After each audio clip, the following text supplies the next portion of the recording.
saya prinsipnya dalam hukum itu kalau yang mudah kita permudah, yang sulit kita permudah, yang mudah kita bikin ya kalau mudah apalagi yang ngomongnya tinggal jalan aja. Jadi tidak ada kata tidak bisa kalau kita tidak coba.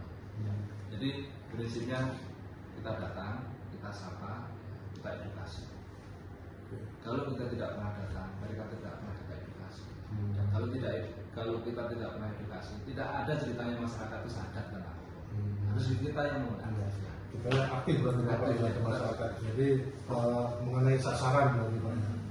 Jadi masyarakat yang tidak tahu jadi tahu. Nah, jadi kitanya juga harus proaktif Bapak ya. Oke, untuk selanjutnya, apakah ada rencana atau ini lagi Pak untuk depannya di nikah ini? Kalau kita tetap targetkan terus bertambah ya, karena apa? Karena jumlahnya itu kan signifikan, besar sekali masyarakat di Lebak ini yang belum mengenai catatan kemudian akta kelahirannya, kemudian kakak segala macam. Harus tertib dulu. Kalau sudah tertib, nanti kan akses terhadap jaring sosial. Kalau anaknya dapat beasiswa, masuk sekolah kedinasan segala macam, itu kan lebih mudah kan?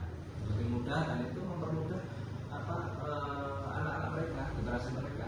Kan salah satu cara untuk memangkas peradaban itu menjadi lebih baik dengan pendidikan. Kalau pendidikannya dapat beasiswa, dapat akses kedinasan, sekolah kedinasan yang banyak itu sekarang, itu kan bagus bagi masyarakat. Nah, salah satu kuncinya ini. Kan nggak ada cerita yang untuk dapat beasiswa, sekolah kedinasan segala macam. Kalau pencatatan sipilnya nggak teratur, ya. Kita target tetap harus setiap tahun harus terus naik ya jumlah isbat ini, dan kita akan datang bukan hanya ke sawah, ke semua tempat. Kemarin sudah diprogramkan kalau bisa kita di setiap titik ada terus dari kecamatan, kita akan safari di seluruh kecamatan kita. Kemarin 85 itu ya, 85 perkara itu kita sidangkan. Kita kan bukan hanya sekedar memeriksa perkara, kita tanya sebenarnya apa masalahnya. Dan masalahnya itu mayoritas itu bukan karena mereka tidak mau ya, tapi karena yaitu akses teknis untuk transportasi, akomodasi. Nah, sekarang kalau kita sudah datang, masalah itu harus sudah ada. Nah, gitu Pak. Bagus sekali Bapak. Jadi itu tadi yang disampaikan Bapak tadi, supaya selain edukasi, supaya masyarakat juga tahu hukum, masyarakat hukum, hukum. Nah itu yang program, masuk program dari Pengadilan Agama Muslim. Oke Bapak, untuk yang terakhir Bapak Mojo, closing statement-nya. Saya berharap ya, punya harapan besar kepada masyarakat Lebak ya. Setelah kita bersosialisasi, datang sampai ke kelurahan, ke desa ya, ketemu kepala desa satu persatu, tim kita ke sana.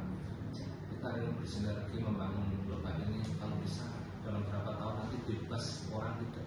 Biasanya kan bebas buta huruf segala macamnya. Kita ingin dalam beberapa tahun ke depan itu nggak ada lagi ceritanya warga Lebak nggak punya surat nikah. Saya nggak muluk-muluk karena khawatir kepada anak-anaknya. Saya khawatir kepada kedepannya kepentingan anak-anak, kepentingan pendidikan, akses kesehatan, ya, akses jaring sosial lainnya untuk perkembangan masyarakat generasinya ya. Saya ingin Lebak ini ya 2 tahun 3 tahun ke depan itu tidak ada ceritanya warga yang tidak punya nikah. Biasanya kan bebas buta huruf ya, ini bebas. Iya. Tentunya ini berkolaborasi dengan semua pihak ya, Bapak Pemda, Disput Capil, kemudian teman-teman Kementerian Agama, dan yang luar biasa di ini Basnas semuanya Pak. Saya support sekali itu bahwa Basnas sudah ternyata satu frame dengan kita, ini kepentingan yang harus kita selesaikan. Jadi bersama-sama Pak ya. Kita harus bersama-sama. Jadi beban itu kalau semakin besar, beban sosial itu kalau semakin banyak, dan yang berkolaborasi banyak itu nggak ada yang berat. Kalau kita sendiri tersiap-siap kita. Kalau nggak dibantu sama Kemenag, teman-teman di Disput Capil, Pemda dan Basnas tentunya tersiap-siap kita. Jadi apa namanya, kalau berkolaborasi saling bisa saling mendukung, support gitu kan Pak ya. Dan itu gini Pak, itu kan termasuk amal soleh kalau saya. Kalau CSR ya di perusahaan itu kan ada corporate social responsibility, itu bentuk penghasilan perusahaan untuk kegiatan sosial, biasanya untuk kesehatan atau pendidikan. Banyak juga CSR itu untuk kegiatan kayak gini. Ini kegiatan sosial juga, ya kan? Kan boleh juga kan kayak gini, tapi kita masih ada pembebasan biaya perkara. Selama itu masih ada, kita pakai. Tapi kalau nggak ada dan jumlah peminatnya banyak kan, kita kan tidak menghalangi juga pihak lain untuk saling membantu, karena itu bagian dari amal sosial, amal sosial lah, amal sosial juga itu. Saya kira Amal begitu. baik ya Pak ya sebenarnya. Oke, terima kasih Bapak atas waktunya yang sudah berkenan hadir di podcast ini. Kesimpulan dari saya, buku nikah itu sangat penting sekali dan harus punya, karena berdampak tidak hanya terhadap pribadinya, pasti berdampak juga kepada generasinya yang akan datang, karena mau sekolah juga susah, mau apa-apa susah, karena sekarang tersistem, terintegrasi, istilahnya satu pintu, jadi terkoneksi semua. Kayak banyak yang anak yang kayak kemarin pernah saya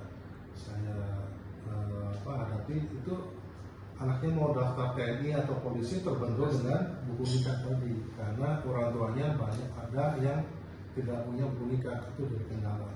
Maka dari itu, marilah kita sama-sama sadar hukum, taat pada aturan yang ada, kita jalani, insya Allah pasti akan ada jalan. Saya berharap program dari Pengadilan Agama Hukum khususnya bisa berjalan, bisa membantu kepada masyarakat yang jauh, khususnya Bapak ya, agar punya penetapan atau seperti itu bahasa saya, untuk bisa mendapatkan pernikahan. Terima kasih atas waktunya Bapak. Sama-sama. Terima kasih untuk semuanya. Assalamualaikum warahmatullahi wabarakatuh. Terima kasih ya Bapak ya. Sama-sama. Nanti untuk